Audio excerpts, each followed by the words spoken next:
आइए आपकी मुलाकात करवाने जा रहे हैं हम देश की दिग्गज multiplex exhibition company PVR INOX से। और जानते ही हैं आप 1997 में इस कंपनी की हुई थी शुरुआत, और देश के सबसे बड़ी मल्टीप्लेक्स और स्क्रीन काउंट के लिहाज से मार्केट लीडर कंपनी है, सबसे बड़ी प्रीमियम सिनेमा एग्जीबिटर भी है। और 2023 में कंपनी ने आइनॉक्स के साथ मर्जर भी किया था। भारत श्रीलंका में 112 शहरों में इससे ज़्यादा में इस कंपनी की प्रेजेंस है। दो खास मेहमान हमारे साथ कार्यक्रम में हो रहे हैं शामिल। अजय बिजली साहब जो कंपनी के एमडी हैं। आपने आईआईटी दिल्ली से बीटेक की डिग्री हासिल की है मैकेनिकल में।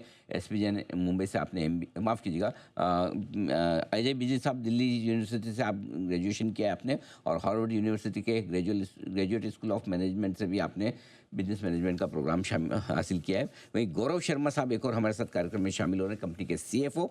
आपने आईआईटी दिल्ली से बीटेक मैकेनिकल किया है, एसपीजेन मुंबई से आपने एमबीए फाइनेंस किया है। कॉर्पोरेट फाइनेंस का 18 साल से ज़्यादा का गौरव शर्मा साहब का भी बड़ा लंबा अनुभव है। आप दोनों का बहुत बहुत स्वागत है। धन्यवाद जी बिजनेस को समय देने के लिए। नतीजे आए हैं अभी अभी थोड़ी देर पहले 1:45 के आसपास, रख दूं आपके सामने। आय में देखिए 9.5% की बढ़त, कामकाजी मुनाफा 18% बढ़कर 622 करोड़ पर पहुंचता हुआ दिखा। मार्जिन ऑपरेशनल परफॉर्मेंस काफ़ी दमदार पेश किए, कंपनी ने 33% पर आते हुए दिखे, और मुनाफे में बड़ा उछाल आता दिखा है। 167% का 95 करोड़ पर जा पहुंचा है मुनाफा। आप दोनों को इस दमदार परफॉर्मेंस के लिए बहुत बहुत बधाई। बिजली साहब आपके साथ शुरुआत करना चाहता हूं। सर, ऑपरेशनल परफॉर्मेंस बहुत स्ट्रांग नजर आ रही है इस क्वार्टर में, क्या कुछ खास वजह रही है सर इसके पीछे? जी, thank you first of all for the introduction. बहुत अच्छी इंट्रोडक्शन आपने करी। नहीं तो बेसिकली शुरू से मुझे यही था कि जो इंडिया के अंदर नंबर 1 फॉर्म ऑफ एंटरटेनमेंट अभी भी मूवीज़ है, बाहर जाना और सिनेमा घर में पिक्चर देखना। ऑब्वियसली काफ़ी टाइम लगा इसको आने में, पर मुझे इसका पक्का विश्वास था कि ज़रूर होगा। तो यही हुआ लास्ट क्वार्टर में भी। काफ़ी पिक्चरें चली, बड़ी पिक्चरें भी चली। ऑब्वियसली सब धुरंधर की बात कर रहे हैं, पर धुरंधर के अलावा भी जॉली एलएलबी थी, तेरे इश्क में थी, थामा थी, ऑब्वियसली साउथ से कंतारा थी, गुजरात से लालो थी। सो बहुत पिक्चरें जो है इस बारी कोई बड़े बजट की थी, मिडिल बजट की थी। इनफैक्ट धुरंधर भी पहले शुरुआत में स्लो थी, फिर एकदम बाद में पकड़ी, काफ़ी ज़्यादा उसने पॉपुलैरिटी गेन करी, और obviously it's the number 1 Hindi movie ever.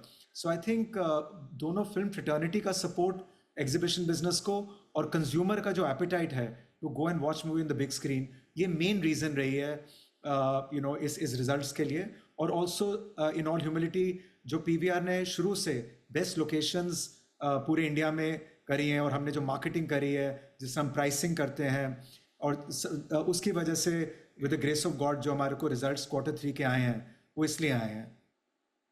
OT नहीं, पीवीआर में मूवी देखना अपने आप में एक बहुत ही बेहतरीन एक्सपीरियंस होता है, और वो सारी आपकी प्राइम लोकेशंस, प्राइम मॉल्स में भी होती हैं आपकी स्क्रीन से। लेकिन एक और इंटरेस्टिंग चीज़ है जो गौरव शर्मा साहब मैं आपसे जानना चाहता हूँ।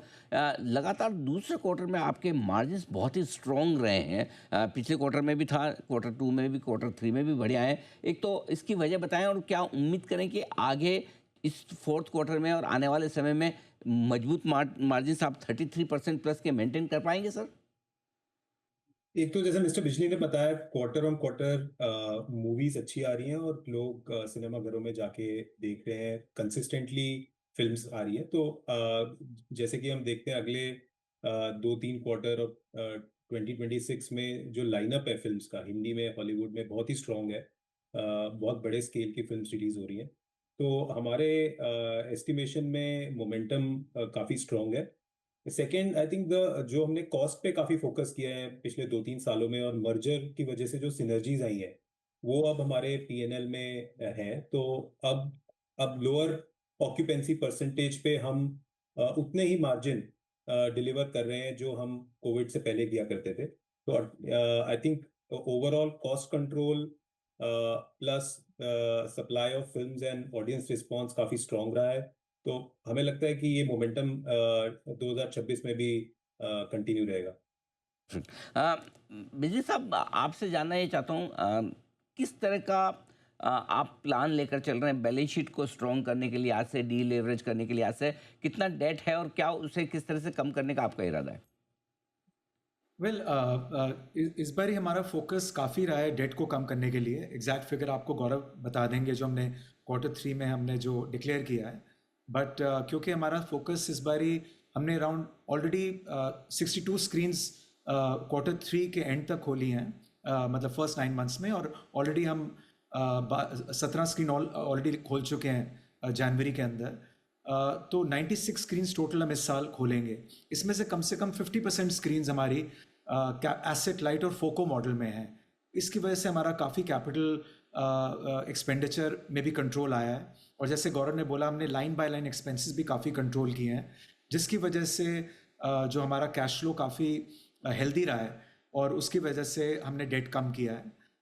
तो ये हमारा कंटिन्यूस एक प्रोसेस रहेगा कि हम कंपनी को किस तरीके से डेट फ्री करने की कोशिश जल्द से जल्द करने की कोशिश करेंगे। और पर आपने एग्जैक्ट नंबर आपको गौरव बता देंगे। श्योर सर, लेकिन आपने बताया कि 90 से 100 स्क्रीन और आप 2026 में खोलने का प्लान कर रहे हैं, राइट सर? हाँ, इस फाइनेंशियल ईयर में Financial year 96 खुल जाएंगी। ओके। अभी जो रिपोर्ट किया वो Q3 तक, दिसंबर तक किया जी। है, लेकिन जनवरी में भी हमारी हुबली में ओडियन एक सिनेमा है वहाँ पर, हैदराबाद वहाँ हुआ है, लेक शोर भी हैदराबाद, वहाँ पर हमने खोले हैं। लेकिन जब तक ईयर एंड करेंगे तो 96 स्क्रीन्स खुल जाएंगी, और अगले साल भी हमारा यही प्लान है कि 100 से 150 स्क्रीन्स के बीच में हर साल हम खोलें।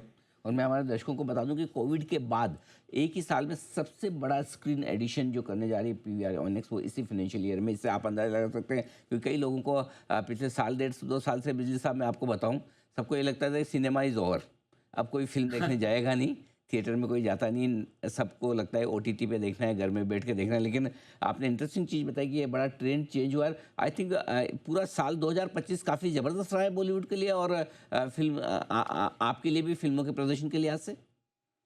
हाँ, काफ़ी रहा। अगर आप देखिए पोस्ट कोविड मतलब 13,000 करोड़ इंडिया का बॉक्स ऑफिस हो गया है, तो प्री कोविड में इससे ज़्यादा है। अराउंड प्री कोविड के अंदर एवरेज 3 साल का 10,000 करोड़ का रफली बॉक्स ऑफिस होता था, तो इस बार ही 13,000 करोड़ की तरफ टोटल बॉक्स ऑफिस जा रहा है। तो ये यही दिखाता है कि लोग पिक्चर देखने आ रहे हैं, और basically this form of entertainment, out of home entertainment on the big screen is here to stay. और ओटीटी के बाद वैसे ही 8 हफ्ते के बाद पिक्चर आती है, तो जिन लोगों ने मूवी देखनी है वो पहले हफ्तों में ही फिर जाके पिक्चर देख लेते हैं, बिकॉज वो वेट नहीं करना चाहते 8 हफ्ते के बाद। और बिजली साहब, क्या 2026 भी इसी तरह से स्ट्रांग रहेगा? पाइपलाइन कैसी है? अभी तो बहुत ही अच्छी एक पाइपलाइन दिख रही है। शाहरुख खान की मूवी आपको मालूम होगा, 2 बहुत चली थी जब 2 साल पहले आई थी। अब उसकी एक बहुत बड़ी पिक्चर किंग आ रही है। रामायण सबसे बड़ी मूवी है जो प्राइम फोकस के नवत मल्होत्रा बना रहे हैं, वो दिवाली पे आ रही है। अपना संजय लीला बंसाली की पिक्चर काफ़ी देर बाद आ रही है, लव एंड वॉर रणबीर की। और साथ में ही क्रिस्टोफर नोलन की पिक्चर ओडिसी आ रही है। फिर वेलकम टू द जंगल है, स्पाइडरमैन है, अवेंजर्स है, ड्यून है, और ऑब्वियसली धुरंधर 2 आ रही है, टॉक्सिक आ रही है। तो काफ़ी बड़ी बड़ी मूवीज़ आ रही हैं, और हर बारी जितना मर्जी लाइनअप आप कह दें, कुछ ना कुछ ज़रूर स्लीपर हिट्स होती हैं। जैसे लास्ट ईयर सैयारा किसी को मालूम ही नहीं था आएगी, लेकिन वो बहुत नई जोड़ी थी, लेकिन फिर भी काफ़ी पिक्चर चल पड़ी। महाअवतार नरसिम्हा एक बहुत बड़ी मूवी बन गई। लालू एक गुजराती मूवी थी, बहुत बड़ी बन गई। तो ऐसी भी बहुत पिक्चरें, 1500 मूवीज़ अगले साल भी आ रही हैं। तो उनमें से काफ़ी जो मैंने बोली हैं उसके अलावा भी मुझे लगता है काफ़ी हिट हो जाएंगी। सलमान की picture Galwan after long time आ रही है, तो अच्छा लाइनअप लग रहा है। अक्षय की भी है, अजय देवगन की दृश्यम 3 आ रही है। सो लाइनअप तो बहुत स्ट्रांग है। ऐसा लग रहा है 2026 ज़्यादा बड़ा साल हो सकता है मूवीज़ के लिहाज से, जितना आप बता रहे हैं। और आपका अपने बिजनेस में किस लेवल तक का इन्वॉल्वमेंट है, वो ये दिखाता है कि आपने एक्टर के साथ, डायरेक्टर के साथ सारी पूरे साल भर की फिल्मों के नाम एकदम फटाफट से सारे पढ़ डाले। उम्मीद करता हूँ सर 2026 भी आपके लिए और मजबूत साल साबित हो, और इतनी दमदार परफॉर्मेंस। तो आप इसी तरह से बढ़िया नतीजे और बढ़िया मूवीज़ के साथ एक बेहतरीन एक्सपीरियंस अपने दर्शकों को देते रहें। बहुत बहुत शुभकामनाएं सर, और बहुत बहुत धन्यवाद आप दोनों का आज समय देने के लिए, नतीजों पर बातचीत करने के लिए। Thank you so much sir. Thank you so much, धन्यवाद आपका। Thank you.